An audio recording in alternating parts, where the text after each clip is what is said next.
Hello, my name is Allison Brooks, and I'm with the League of Women Voters of Thurston County. Thank you for joining us today for our primary Senate candidate forum for District 20. The League of Women Voters is a nonprofit, nonpartisan organization dedicated to informed voters and voter registration. The League is open to anyone of voting age, and we are open to men and women, so we encourage you to join us. Today we have our candidates for District 20. We have Ray Lowry and Senator Dan Swecker. Each candidate will have 2 minutes to make an opening statement, and at the end we'll have 1 minute to make a closing statement. And with that, let's begin. Senator Swecker, would you like to make a 2-minute opening statement? Sure, thank you. My name is Dan Swecker. I'm the senator from the 20th District. I've been there for 17 years. In Olympia, in the legislature, I'm vice chairman of the Senate Republican Caucus. The committees that I serve on include Transportation, Energy and Natural Resources, and the Government Operations and Elections Committee. My priority has always been to create family wage jobs, provide regulatory reform and permit streamlining, and to balance the budget with no new taxes. As an example of promoting jobs, this past session I sponsored a $1 million appropriation to provide infrastructure for the TransAlta Industrial Park. I worked closely with both parties, managed to get it funded. That money now is being used as matching money for a federal grant for another $2.8 million to further develop that park. The park has the potential to provide thousands of family wage jobs for Thurston and Lewis County. On regulatory reform and permit streamlining, I chaired the Transportation Permit Efficiency and Accountability Committee for 5 years. Our job was to streamline transportation permits with better environmental outcomes. We were dramatically successful. We eliminated 4,000 permits a year by using programmatic approaches. We created multi-agency permit teams that expedited the permitting of millions and billions of dollars of transportation projects, and we saved literally billions of dollars. Last session, as part of the Senate leadership team, we formed a bipartisan coalition of Democrats and Republicans. We developed a fiscally responsible and sustainable budget and eliminated a $1 billion deficit. We did it with no new taxes. I think I've shown strong, principled, proven leadership in Olympia, and I'd appreciate your support. Thank you. Thank you, Senator. And next, Ray, you have 2 minutes for an opening statement.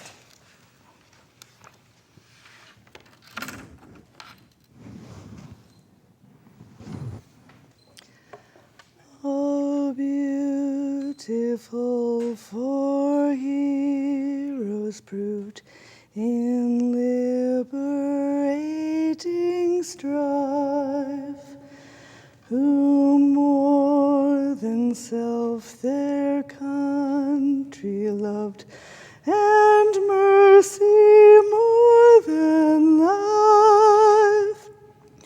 America, America, may God thy gold refine, till all success be nobleness, and every gain divine. I am a patriot more than I'm a Republican or an independent or a Democrat. I'm a parent of 11 children. I have a great responsibility to my constituents, and also to my neighbors, and even to Senator Swecker, because I know that my decisions impact a great number of people. Why is she saying stop? Because you're done at 2 minutes. You had 2 minutes. That was 2 minutes? That was 2 minutes. Oh, I'm sorry. But thank you. You have a beautiful singing voice. I can't even carry a tune. So Oh, I was like, why is she doing that? Okay, so let's go to our first question. Senator, you'll have 2 minutes to answer the first question. You'll have 1 minute to respond. Our first question, Washington State could be facing another $1 billion plus revenue shortfall next biennium. Are you willing to raise revenue? If yes, please explain how. If not, will you be advocating cuts to social services, education, or corrections?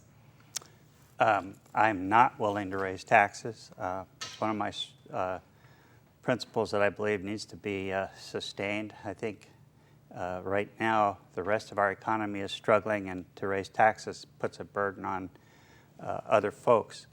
I'm a little bit questioning the idea that we're going to face another deficit. It could happen, but this past year we passed legislation that said our budget had to take a 4-year look at future spending and revenue. That's the first time we've ever done that, and we're the first state in the nation to pass legislation to do that. So I believe that the budget we passed is sustainable, and I look forward to working within the current revenues that the state provides. I definitely want to support education. I want to support the aid to our most vulnerable populations. Those would be the last people that I would consider cutting. I think there's a lot of fat in government that needs to be trimmed, and it's just a matter of digging in and finding it. Thank you. Ray, you have 1 minute to respond.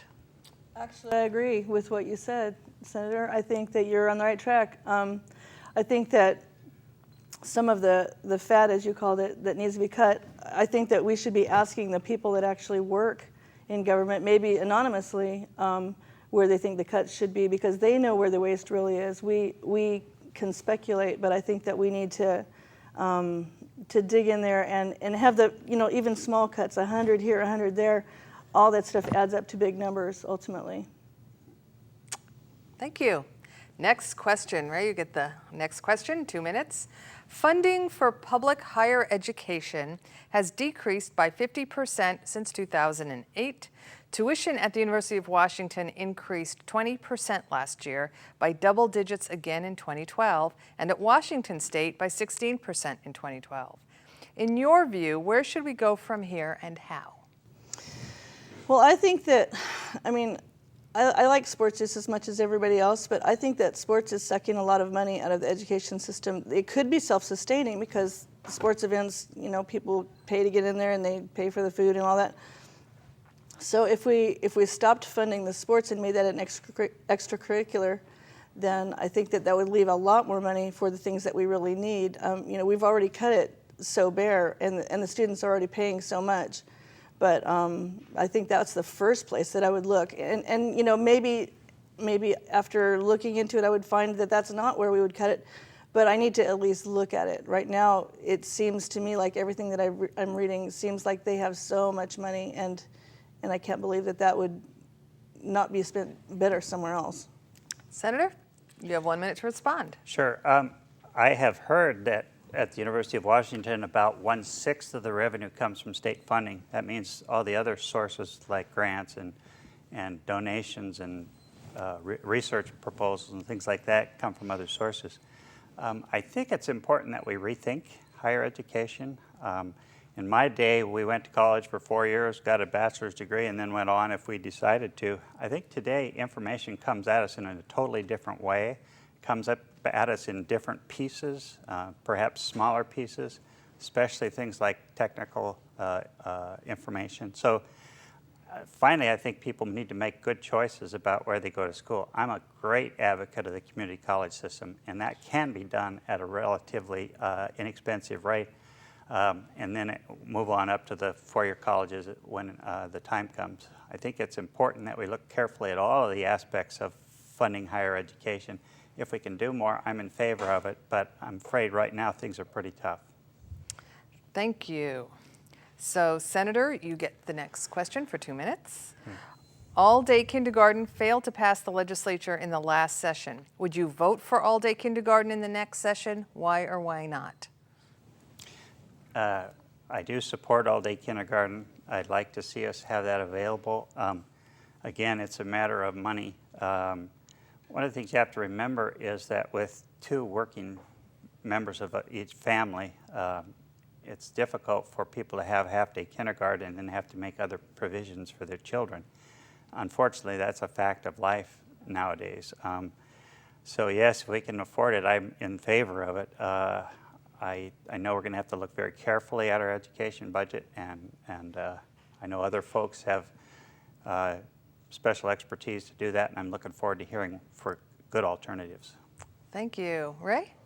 Yeah, I agree with Senator, but I remember in the center when my kids were little, they had, instead of a half day, they had a full day, but it was every other day. Because the buses, I mean, it's not just the teachers that you're having to pay the gas for the buses, and you're having to pay them, twice as much because they do they pick them up in the morning, and then they drop them off in the afternoon, and then they have other kids that they pick up.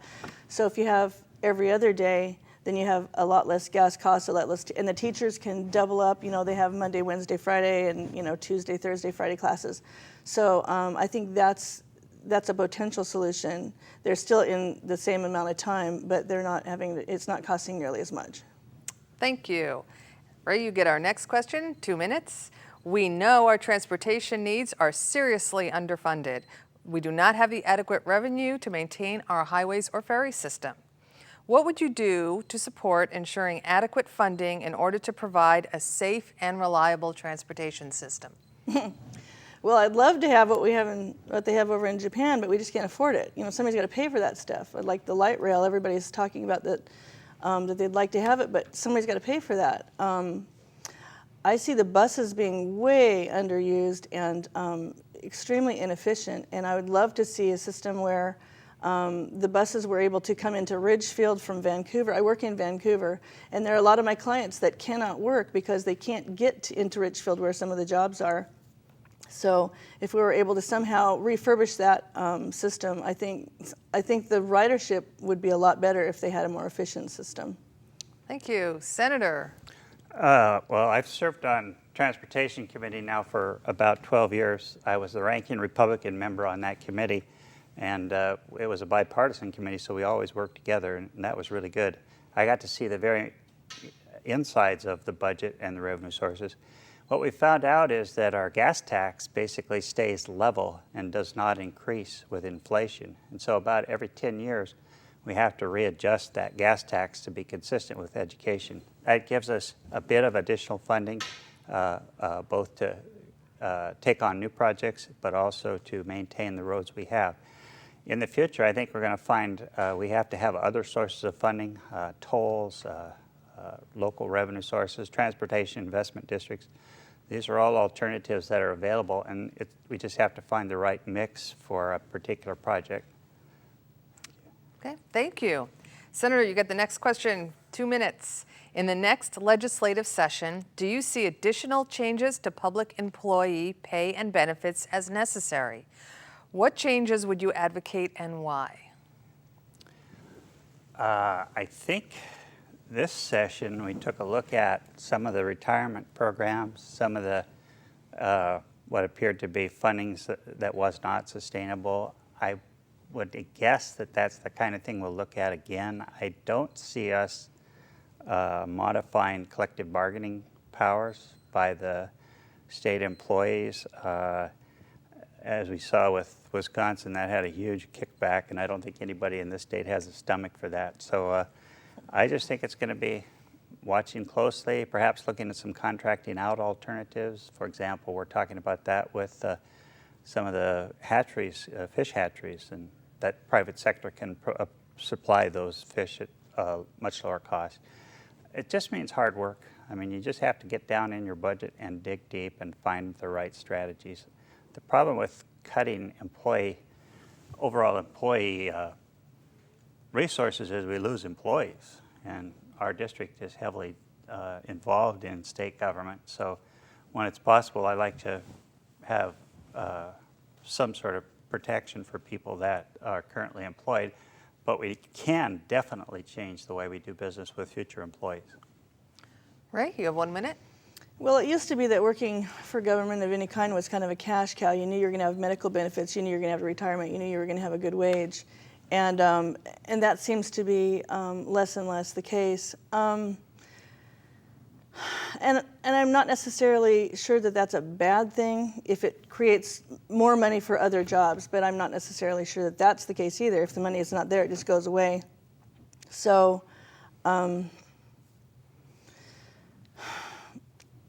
I'm for them. I'm for federal and government employees having unions and benefits and retirement, but I think that it shouldn't be so much that everyone else is, saying, "Wow, how come they have that and we don't have anything close to that?" I think it should be comparable to what the average employees in the private sector have. I don't think they should have so much more, since we're paying for it.